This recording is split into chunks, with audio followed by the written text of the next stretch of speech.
Assalamualaikum warahmatullahi wabarakatuh. Kali ini kita bahas eh, kerusakan yang terjadi pada perusahaan bila manajernya itu nggak kompeten atau nggak ngerti apa yang dilakukan. Jadi ini setelah nonton eh, cerita dari karyawannya itu ya, bekasnya AWS. AWS itu Amazon apa ya, web service atau apalah ya. Dia dulunya apa ya, penjual buku ya, terus jadi jual layanan-layanan yang terutama soal clothes. Jadi pemain clothes di dunia ini salah satunya ya AWS. Kalau nggak salah bahkan lebih besar daripada Microsoft. Kalau Microsoft karena ada user base-nya, sementara kalau AWS ada di manufacturing, di perusahaan-perusahaan besar ya. Jadi sekarang ini kan banyak ya, oh cloud, semua di cloud, semua taruh cloud, servernya taruh cloud, konektivitas pakai cloud. Jadi yang namanya server di tempat itu jadi mulai ditinggalkan atau disarankan untuk ditinggalkan, katanya yang cloud lebih enak, lebih nyaman, lebih murah dan lain-lain. Jadi yang on-premise itu katanya wis kasih, padahal ya yang namanya cloud itu malah lebih banyak ketidakpastian. Apalagi karena dari karyawannya AWS sendiri ngomong AWS itu ya ada kebobrokan ya nggak ngerti kapan akan jatuhnya ya. Tapi ya dari si pelayanan sendiri AWS sudah tidak fokus ke konsumen. Jadi dari ceritanya ini orangnya ini adalah seorang manajer level L7 di AWS. Nggak tahu L7 itu tinggi atau rendah ya, bisa aja tinggi. Nah, dia itu keluar karena merasa bahwa apa yang dia lakukan itu nggak sesuai, nggak cocok dengan gajinya. Maksudnya merasa tindakan yang apa yang ia lakukan tidak sesuai dengan gajinya. Dia juga merasa apa yang ia lakukan juga tidak ada efeknya ya ke perusahaan. Perusahaannya tidak layak ya untuk dia partisipasi, karena dia merasa situasi sudah berubah. Jadi ceritanya dia itu selama bekerja di AWS, dia punya kemampuan untuk bekerja di AWS itu karena ya dia basisnya asalnya adalah untuk kepentingan konsumen awalnya AWS itu. Tapi makin lama makin berkembang, ternyata jadi nggak konsumen lagi, tapi ke perlombaan ya. Jadi lebih ke politik, jadi lebih ke mana yang lebih punya kuasa ya. Jadi yang namanya level manager itu dilihat dari berapa banyak orang di bawahnya. Makanya jadi kemudian muncul rekrutmen yang nggak perlu, yang sia-sia. Jadi orangnya pun ditambah tanpa ada nambah manfaatnya, sehingga keuntungan yang didapat perusahaan, profitnya untuk tiap orangnya itu jadi makin berkurang. Nah, ini dulu orang itu kerjanya rupanya lebih efisien, jadi ada masalah dikasih waktu untuk menyelesaikan. Tapi mulai belakangan jadi lebih banyak meeting, pertemuan-pertemuan yang sebenarnya nggak ada kontribusinya. Isinya hanyalah ya saling menyalahkan dan cari kambing hitam.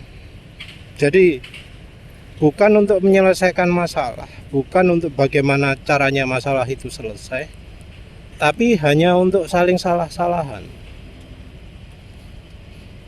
Dan waktu itu kemudian jadi menyita, meeting itu jadi menyita waktu orang-orang yang harusnya mengerjakan hal itu. Jadi bahkan di komen itu ada yang bilang ya, sebenarnya masalah itu hanya butuh waktu 5 menit untuk memperbaiki. Tapi nggak bisa karena apa? Karena ternyata lebih banyak meeting-meetingnya, lebih banyak pertemuan-pertemuan yang sepertinya juga membahas apakah pengkodian itu boleh dilakukan atau enggak. Jadi sampai separah itu ya. Katanya yang butuh cuma 5 menit, jadi sampai butuh lebih dari 200 hari katanya. Hanya karena meeting-meeting tersebut. Jumlah meetingnya pun gila-gilaan ya. Jadi dari yang sharing itu sehari bisa sampai 13 meeting. Dan itu adalah meeting pada situasi normal, bukan situasi ya yang darurat, yang butuh emergency atau apa gitu. Ya tapi itu tadi, meeting tersebut sama sekali tidak produktif, tidak memberikan manfaat. Belum lagi meeting-meeting yang mengundang orang-orang yang tidak begitu berkepentingan. Tapi mungkin ya kita harus lihat dari sisi atas juga ya. Dari sisi yang manajer atas-atasnya juga. Ya karena bisa jadi kemampuan atau prestasi dari yang atas-atas itu dilihat dari berapa banyak meeting yang dilakukan. Karena dari sisi usaha, dari sisi perbuatan itu sulit dinilai. Apalagi karena biasanya yang atasan-atasan itu nggak ngerti apa rumitnya atau apa mudahnya mengerjakan sesuatu.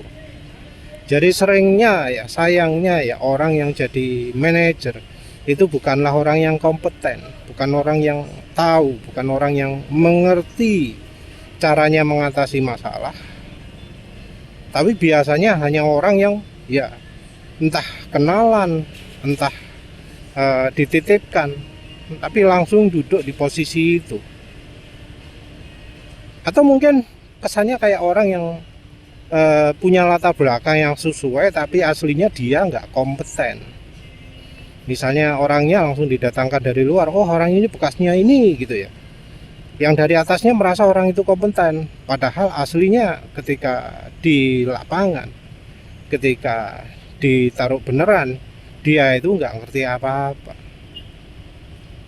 Lebih parah lagi kalau orang tersebut merasa mengerti, merasa serba tahu, serba kacau dah jadinya. Lebih repot lagi kalau orang tersebut nggak mau belajar. Nah kalau yang menjabat sebagai manajer itu orang nggak punya kemampuan, nggak ngerti sulit atau gampangnya pengerjaan sesuatu. Nah dia menilai yang bawahnya pasti ya bisa salah. Kalau salah menilai ya fatal ya. Ambilan keputusan salah ya akhirnya ya hasil akhirnya pasti buruk. Nah kalau buruk itu biasanya orang-orang seperti itu nggak akan mau ambil tanggung jawab. Dia pasti cari kambing hitam. Nah sayangnya orang-orang seperti itu ya juga orang-orang yang waktunya terlalu banyak, karena memang dia manajer, kerjanya apa? Yang mengerjakan kan semua bawahan. Jadinya dia bentuklah yang namanya meeting-meeting yang membuang-buang waktu. Tujuannya adalah biar dia bisa kelihatan kerja, biar dia bisa kelihatan ada kegiatan. Padahal meeting yang ia lakukan itu menyita waktu dari ya anak buahnya yang dituntut untuk mengerjakan hal ini itu gitu ya yang banyak. Karena dari atasannya nggak becus, nggak punya kemampuan, maka dari bawahannya pun dituntut secara berlebihan ya, yang seringkali nggak masuk akal. Kadang ya saking bodohnya gitu nuntut, wah harus gini, yang anak buahnya nggak mampu ya, karena yo permintaannya berlebihan, tidak sesuai dengan yo yang apa yang bisa diterapkan. Orang bawahnya pun dipecat, ganti lagi, yang ternyata bukannya lebih baik tapi malah lebih buruk. Karena yang namanya sistem itu pasti adanya pengalaman, ada pembelajaran. Nah, membuang orang lama yang sudah banyak belajar itu ganti dengan orang baru, ya pasti banyak sekali masalah. Nah, biasanya orang-orang seperti itu juga merasa, oh kalau satu orang nggak cukup harus banyak orang. Jadi kadang ada masalah satu orang nggak bisa, oh berarti saya harus kerjakan 2 orang, harus kerjakan 3 orang. Padahal bisa jadi orang-orang baru itu sama-sama nggak mampunya, jauh lebih nggak kompeten daripada satu orang lama. Jadi bisa aja 5 orang baru itu nggak akan bisa mengalahkan kemampuan dari satu orang lama. Makin parah lagi ketika ya manajer itu kan dituntut oleh yang lebih atasnya lagi untuk bisa ini itu. Dia nggak bisa melakukan apa-apa ya, maksa anak buahnya cari-cari alasan, cari-cari excuse gitu ya. Oh ini kenapa gini? Oh orang saya kurang gitu ya. Oh kenapa ini nggak bisa? Oh orang ini nggak becus gitu. Jadi yang bawah yang dijadikan alasan, yang dijadikan kambing hitam. Karena ya kalau dia sendiri berani mengakui kesalahannya dia bakal dikeluarkan misalnya. Jadi yang manajernya ini bakal cari ya segala macam cara, mau yang baik, mau yang buruk, atau yang paling buruk, semua dilakukan. Meeting dilakukan padahal itu bakal menyita waktu orang yang benar-benar kerja. Karena anak buahnya dikasih apa jenenge ya, kasih kerja yang nggak masuk akal, dikasih deadline yang nggak masuk akal, ya kerja yang kelihatannya seakan-akan sudah kerja, padahal enggak. Jadi yang namanya kualitas jadi turun, hasil produknya pun jadi asal-asalan ya. Ketika ketemu masalahnya, oh ternyata orangnya sudah keluar gitu ya. Jadi bakal banyak seperti itu. Nah ini ya yang sepertinya terjadi pada AWS itu. Terlalu banyak meeting dan ya menyelesaikan masalah jadi terlalu lama. Meeting nggak ada positifnya sama sekali. Dari ceritanya pun bahkan ngeri ya, katanya dari proyek-proyek yang dilakukan AWS itu nggak ada proyek yang sesuai dengan jadwal. Ya wajar sih kalau yang bagian bertugas itu terlalu banyak melakukan meeting. Ya kapan kerjanya? Kerjanya malah disuruh ambil waktu lain, disuruh lembur, suruh ambil waktu ekstra, padahal waktu ekstra itu tidak dibayar. Jadi ya sayangnya banyak ya orang-orang seperti itu, orang nggak kompeten menduduki posisi yang krusial, yang penting, yang berusaha mencari segala macam cara untuk biar kelihatan bagus ya. Padahal bisa jadi enggak. Ya dari sisi orang seperti itu ya sepertinya memang dia melakukannya untuk bisa bertahan pada jabatannya, karena memang dia nggak punya kemampuan yang betulan, nggak punya kemampuan, tapi ya kebetulan berada di posisi tersebut. Bukannya belajar, bukannya cari tahu bagaimana melakukan hal dengan baik, tapi ya ambil langkah yang akal-akalan. Dan dari ceritanya orang AWS itu ya ternyata banyak ya, dan nggak sedikit yang seperti itu. Orang yang nggak betulan mampu tapi ditaruh di posisi tersebut, ngasih dikte ini itu yang sebenarnya nggak praktis, nggak sesuai ya. Ya sayangnya orang seperti itu biasanya juga nggak mau menerima nasihat, nggak mau menerima masukan, merasa sok tahu, merasa sok pintar. Karena misalnya sudah dipuji bos, oh kamu ngerti ini, ya, merasa wah iya saya beneran ngerti. Padahal dia ya banyak bolongnya, banyak nggak taunya, pengetahuannya minim. Dan nggak cuma di Amerika saja ya. Jadi kalau kita lihat di komen-komen di video itu ya, kalau videonya judulnya AWS ya, bekas karyawan AWS, cerita soal pemecatan karyawan itu sebenarnya bukan karena masalah AI. Jadi AI itu hanya digunakan sebagai alasan untuk memecat orang. Jadi kan di AWS itu karena perusahaan IT, katanya AI itu bisa menggantikan, AI dijadikan alasan. Padahal ya kalau kita lihat AI-nya sendiri, banyak perusahaan yang nyesel mencat karyawan karena AI, karena ternyata AI itu tidak bisa memberikan yang dijanjikan. Jadi AI itu ternyata nggak becus dalam melakukan hal-hal ya. Katanya juga terakhir sudah ada riset di mana AI itu disuruh ngerjakan kerjaan orang-orang yang kerja freelance, orang yang kerja serabutan di internet ya. Jadi di internet itu ada portal, ada tempat di mana orang bisa melakukan pekerjaan. Nah, AI itu diuji di portal tersebut, diberikan kerja yang sesuai dengan yang bisa dilakukan manusia.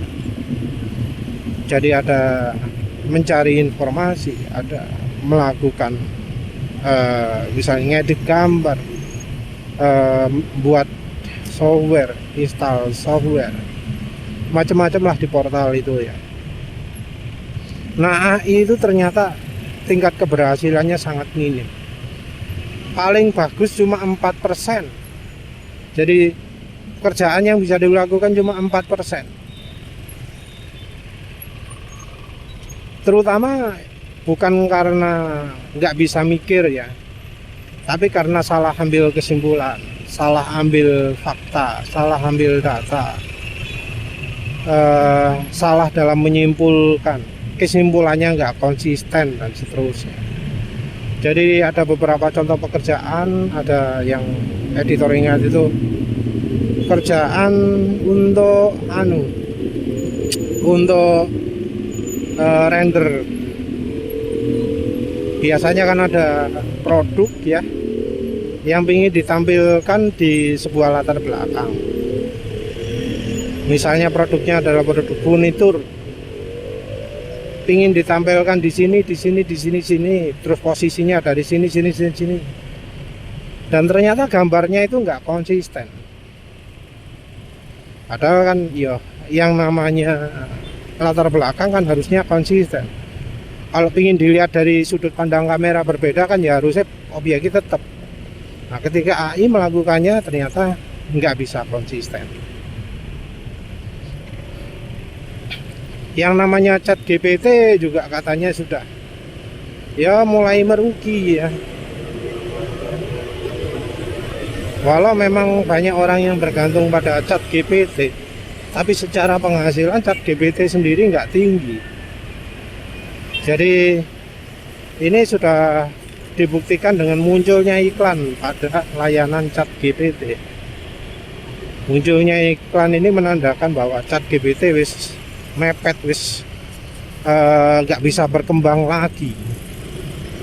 Padahal untuk bisa menjalankan ChatGPT ini, infrastruktur yang harus dijaga itu sangat luar biasa. Ada namanya data center. Untuk memelihara data center ini butuh ya listriknya sampai megawatt loh kalau nggak salah. Tentu ada sistem pendinginannya juga ya, maintenance hardware-nya juga. Ini rupanya jauh melebihi dari apa yang bisa dihasilkan, terutama karena AI sendiri nggak begitu pinter, iso salah. Memang beberapa informasi itu bisa sangat membantu, tapi sayangnya saya ono salah. Editor sendiri termasuk penggunanya Gemini, dan Gemini itu masih cukup banyak terjadi kesalahan. Terakhir minta jelaskan soal antara kendaraan listrik dan kendaraan bensin ya. Katanya kecepatan ekonomisnya motor listrik itu di kecepatan 40 sampai 60. Ini jelas aneh karena angka tersebut adalah angka iritnya untuk motor bensin, bukan motor listrik. Kalau motor bensin ya betul segitu. Kalau motor listrik, apakah konsumsi baterai, apakah konsumsi listriknya bisa membuat baterai lebih awet kalau dijalankan 40 sampai 60? Sebaliknya. Makin kencang ya makin boros. Pingin irit di motor listrik ya harus jalan kayak siput. Tapi ya Gemini ngomongnya kayak gitu. Salah kan? Baru setelah diingatkan dikoreksi. Tapi itu pun koreksinya masih tetap ono salah. Dia ngomong 30, 20 sampai 30. Padahal ya enggak juga. Tapi ya soal kehancuran AI bahas di video lain aja lah. Yang jelas pemecatan katanya alasan AI. Tapi ya ternyata pemecatan itu karena memang terlalu banyak orang untuk mengerjakan sesuatu, dan yang namanya petingginya juga terlalu banyak. Jadi rupanya dari yang paling atas berpikir kalau yang mengerjakan itu nggak sanggup, maka harus lebih banyak orang. Dipikir dengan membuat lebih banyak orang lebih bisa mampu. Kalau orangnya itu ternyata terlalu banyak, manajernya juga harus diperbanyak. Dipikir banyak manajer bakal menyelesaikan masalah. Padahal ya enggak. Sayangnya enggak. Kalau kita lihat dari komentar-komentar yang ada di video itu, banyak ya yang mengalami seperti itu. Ada yang katanya kerja di Cisco ya yang ternyata kasusnya sama. Kasus pengerjaan sederhana jadi banyak meeting-meeting yang dilakukan. Orangnya juga terlalu banyak, manajernya juga terlalu banyak.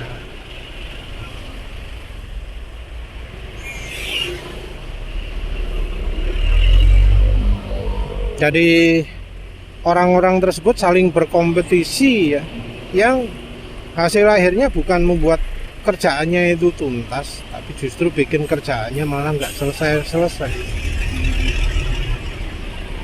Jadi makin banyak orang bukannya bikin kerjaan makin selesai, tapi makin nggak selesai. Selain itu terlalu banyaknya meeting bukan bikin masalahnya selesai, tapi malah menghambat penyelesaian masalah. Karena ya orang yang harusnya ngerjakan problem tersebut jadi tersita waktunya untuk meeting yang sama sekali nggak ada hasilnya. Komen-komen lain juga menyetujui hal itu. Jadi katanya ada yang kerja di pabrikan besar juga ternyata sama mengalami seperti itu juga. Dan untuk kasus-kasus lain ya sebenarnya kita juga bisa lihat dari misalnya kasusnya problem otomotif di Jepang ya, problem kualitas, problem recall, macam-macam. Nah itu terjadinya kenapa? Karena yang bawah itu ngakali laporan. Kenapa? Karena manajernya itu nggak becus, manajernya nggak ngerti apa-apa, manajernya minta sesuatu yang mustahil, deadline-nya terlalu pendek dan seterusnya. Padahal yang namanya pengujian nggak bisa dilakukan dengan waktu yang pendek. Karena manajernya yang kerja di pabrik otomotif itu bodoh. Ya. Ini pabrik otomotif bisa dibilang secara keseluruhan di Jepang. Ya.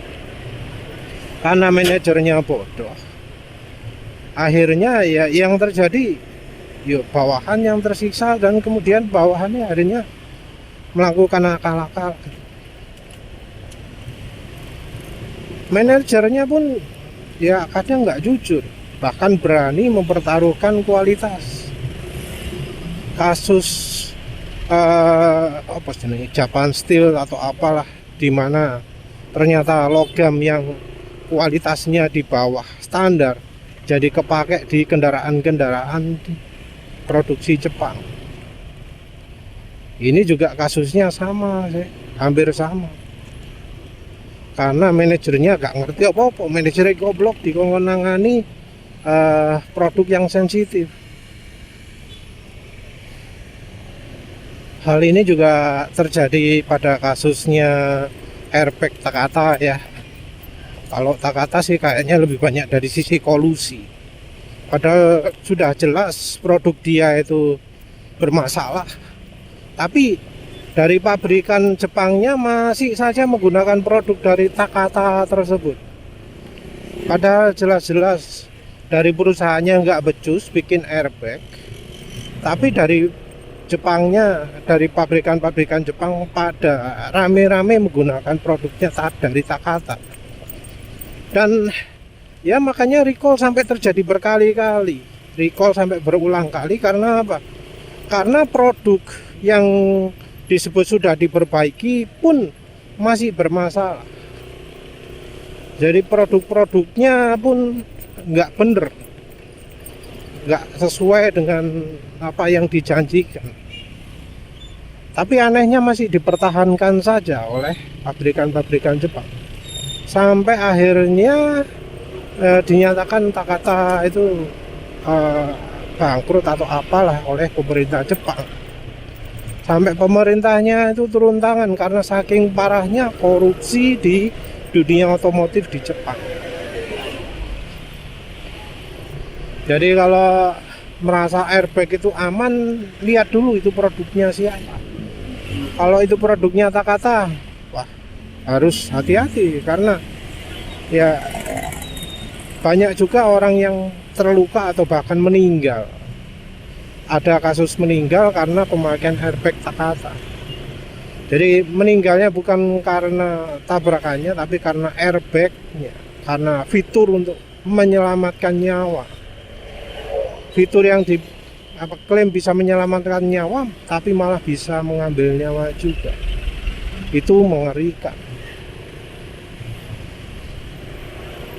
Mungkin ada yang ngomong soal Microsoft. Kalau Microsoft itu rasanya lebih dari dari atas-atasnya ya. Karena dia mencoba mencari untung terlalu banyak dari cara yang orang itu nggak suka. Jadi kan Microsoft itu terlalu mengembangkan ke AI ya, tapi ternyata AI-nya tidak bisa memberikan sesuai janjinya.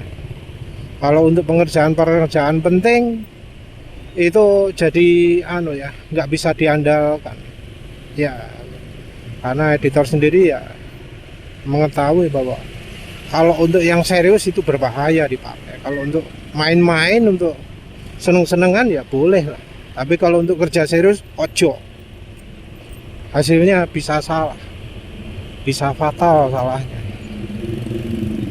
Baru sadar kalau diingatkan. Karena Microsoft terlalu mengandalkan AI, terlalu apa jenenge ya, menggebu-gebukan, menggembar-gemborkan AI, tapi ternyata AI tidak sesuai dengan kemampuannya. Iya, akhirnya orang jadi benci AI. Bahkan ya di Microsoft sendiri itu pun ternyata banyak kodenya yang dihasilkan oleh AI, yang ternyata hasilnya adalah jadi makin buruk kualitas softwarenya Microsoft Windows itu. Padahal Microsoft Windows itu bisa dibilang adalah produk utama, produk andalan dari Microsoft. Yang bikin Microsoft itu bisa tetap langgeng jadi nomor 1 itu kan ya dari Windows. Tapi Windowsnya itu jadi sesuatu yang perusahaan, gampang rusak. Jadi gak sesuai dengan kebutuhan. Entah ya mengapa orang-orang atasnya ini berpikir bahwa kalau dimodernkan itu hasilnya selalu bagus. Sebelumnya zamannya cloud itu di kantor pun banyak ya usaha-usaha pingin nge-cloud. Ya editor ini salah satu yang menentang. Selama yang ada itu masih oke, kenapa kok harus di cloud? Oke lah, nambah ini nambah itu, no problem. Tapi kalau cloud, apa jaminannya? Dan ternyata produk penyedia layanan sekelas Google, sekelas AWS pun jadi ya mulai tumbang. Nah kalau AWS-nya tumbang, mau kemana itu mereka yang sekarang pakai cloud sih? Dan untuk Microsoft sendiri, kalau nggak salah terakhir juga ada omongan bahwa yang dari pegawainya Microsoft sendiri sudah nggak pakai ChatGPT, padahal yang namanya ChatGPT dari lembaganya OpenAI itu katanya adalah andalan dari Microsoft untuk Microsoft Copilot-nya itu ya. Nah tapi programmernya sendiri lebih senang menggunakan cloud kode kalau nggak salah ya, yang memberikan hasil yang lebih akurat. Ya sebenarnya kalau untuk coding sendiri yang namanya itu hanya mempercepat ya, mempercepat, kadang juga mempersingkat. Walau ya kalau dibiarkan tidak kita inginkan. Tapi balik lagi ke soal ya, manajer nggak becus yang mengelola lembaga itu ya ternyata masalah global ya. Sumbernya adalah karena dari yang paling atasnya sendiri, yang ngebosi, yang punya modalnya itu adalah orang-orang nggak becus juga, orang yang nggak ngerti menilai orang yang nggak ngerti menilai kerjaan.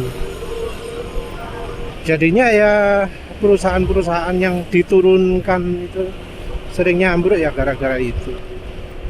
Jadi mungkin yang dari bawah ke sampai atas itu bisa membuat besar ya, karena memang ngerti caranya, ngerti kesulitannya, ngerti rumitnya. Tapi yang yo moro-moro diserai itu gak iso dijadikan pegangan, butuh orang yang berpengalaman. Sayangnya juga orang-orang tua gak berpikir bahwa pendidikan sekolah itu sama sekali tidak cukup ya kalau ingin survive. Tidak cukup untuk bisa benar-benar menggantikan apa yang di dunia nyata. Walau itu kuliah, walau itu sampai S2 sekalipun, nggak tentu. Bahkan yang namanya SMK, sekolah menengah kejuruan yang sudah menjurus sekalipun ya, belum tentu bisa memberikan hal yang sesuai dengan dunia nyata. Kecuali kalau memang misalnya mekanik, sekolah mekanik itu beda lagi. Kalau ya memang zaman sudah berubah ya, pengetahuan makin meluas. Sekarang sudah banyak EV, apakah di sekolah mekanik juga diajari juga soal EV? Ya sudahlah, itu saja.